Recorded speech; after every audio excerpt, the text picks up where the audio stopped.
In Episode 23, Set Enforceable Third-Party and Supplier Security Requirements, we focus on securing the extended enterprise by making partner expectations clear, specific, and testable.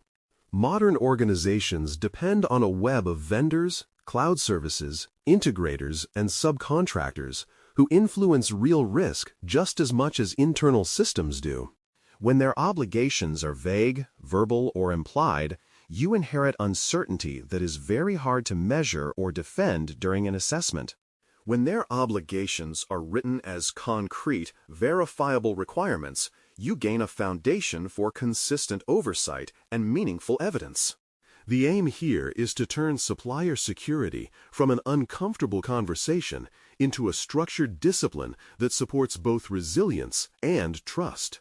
The first step in that discipline is to define onboarding prerequisites that must be satisfied before a supplier gains access to sensitive systems or data.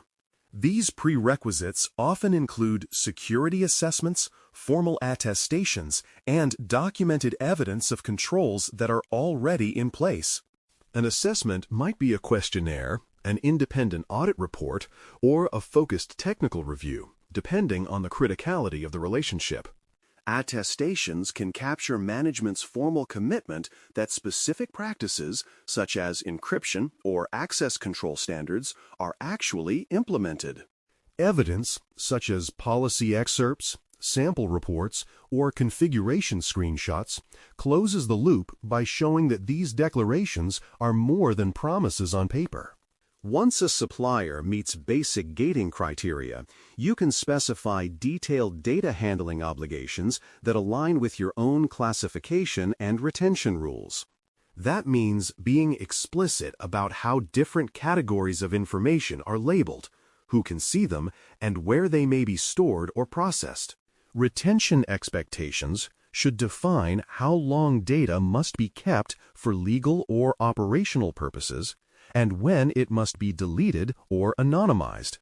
Cross-border transfer obligations should clarify which jurisdictions are permitted for storage or processing, and what safeguards must exist when data leaves a particular region.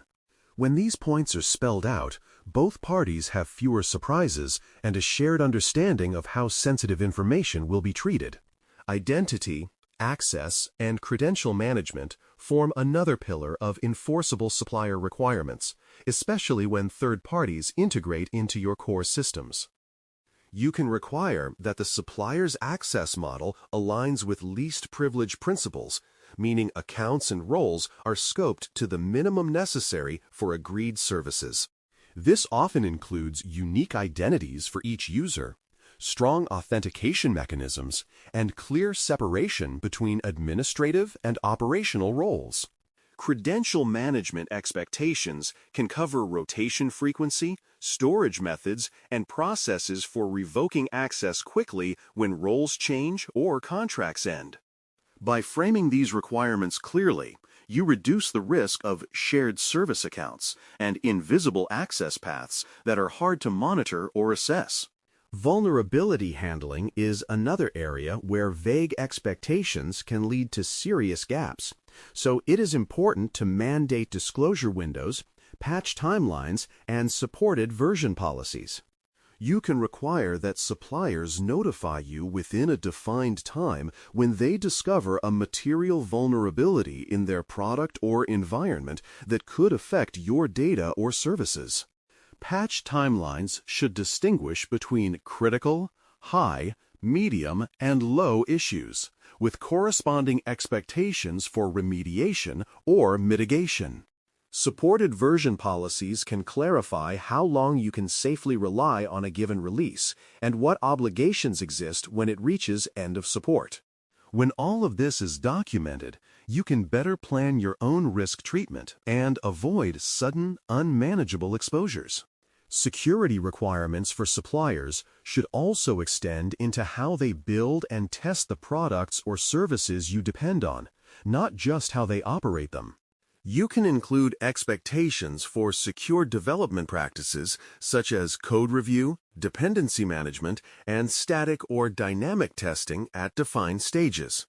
Testing expectations might cover both functional and security-focused checks, including penetration testing or abuse case exploration for critical components. Artifact provenance guarantees are increasingly important, describing how the supplier ensures that build pipelines, binaries, and containers are protected from tampering. These elements help you understand not only what you receive, but how confident you can be that it was produced in a controlled, trustworthy way. Even with strong prevention, incidents will still occur, so supplier requirements must define how and when you will be brought into the loop. Incident notification timelines set clear expectations for how quickly a supplier must tell you when a security event with possible impact arises.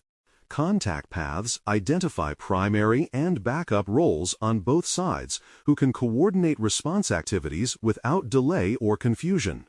Coordinated response participation can require the supplier to share logs, analysis results, and remediation plans, and to attend joint review meetings when necessary. When these expectations are contractual, you are less likely to be left in the dark during a high-stress event that affects your organization. For higher-risk relationships, it is common and prudent to require audit rights, evidence delivery, and structured remediation planning for material findings. Audit rights might allow you, or an agreed independent party, to perform focused reviews of the supplier's controls within defined scope and frequency limits. Evidence delivery clauses can require regular or on-demand sharing of specific documents, reports, or system outputs that demonstrate ongoing compliance with agreed security practices. When an audit or review uncovers material issues, remediation plans, with timelines and accountable owners, help ensure that findings do not remain unresolved indefinitely.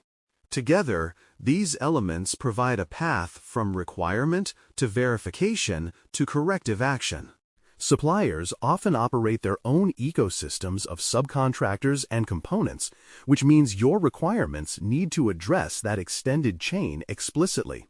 You can control subcontracting by requiring prior approval before the supplier outsources significant parts of the contracted service to another entity. Component changes, such as swapping a critical library or infrastructure provider, can be made subject to notification or approval thresholds, especially when they affect data location or control boundaries. Location shifts for data centers or support staff should be governed by rules that consider legal, regulatory, and risk implications. By governing these changes, you avoid being surprised by hidden dependencies that were never part of the original agreement. To make expectations bite, security obligations should be tied to measurable service level agreements, often called SLAs, with clear incentives and consequences for non-performance.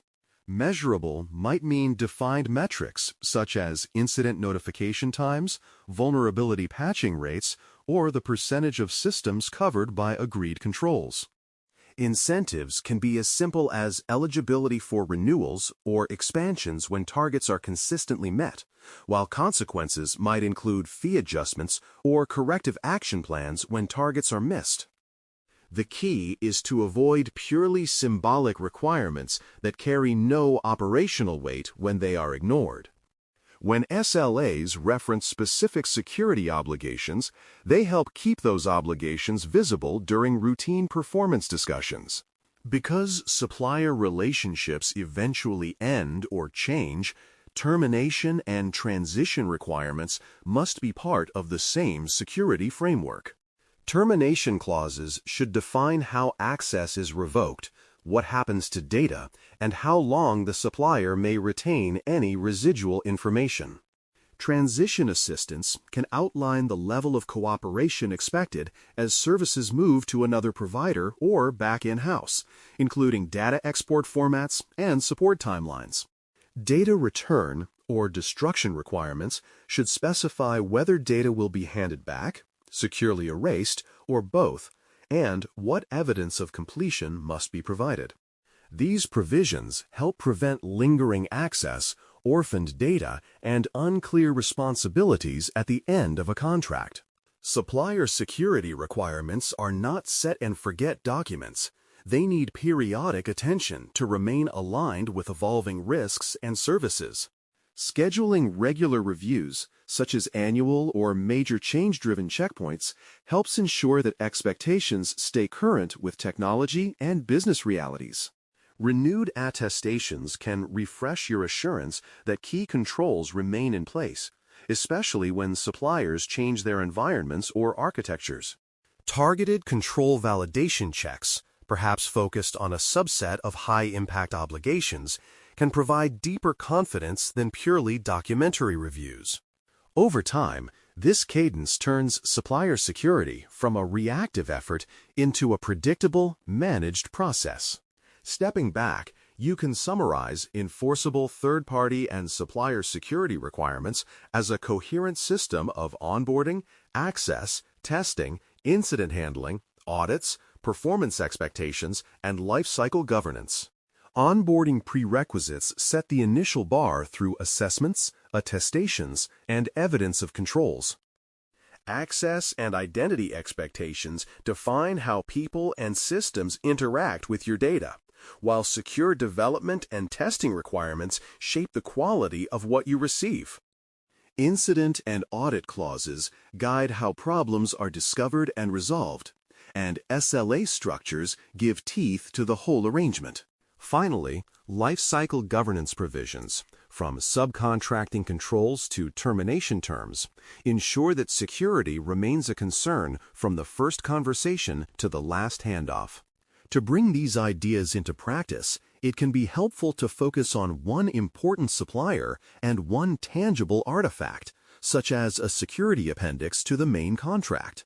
Starting with that key relationship, you can identify the most critical data flows, access paths, and operational dependencies, and use them to prioritize which requirements need immediate clarity. Drafting updated language that turns vague assurances into concrete obligations, complete with evidence expectations and defined timelines, creates a reference point for future agreements. As you refine that appendix through negotiation and feedback, it becomes a reusable pattern for other suppliers. Over time, this deliberate approach builds an extended enterprise where security obligations are not only written down, but genuinely enforceable and understood. Thanks for listening. For more audio courses, daily newsletters, and more, please visit baremetalcyber.com.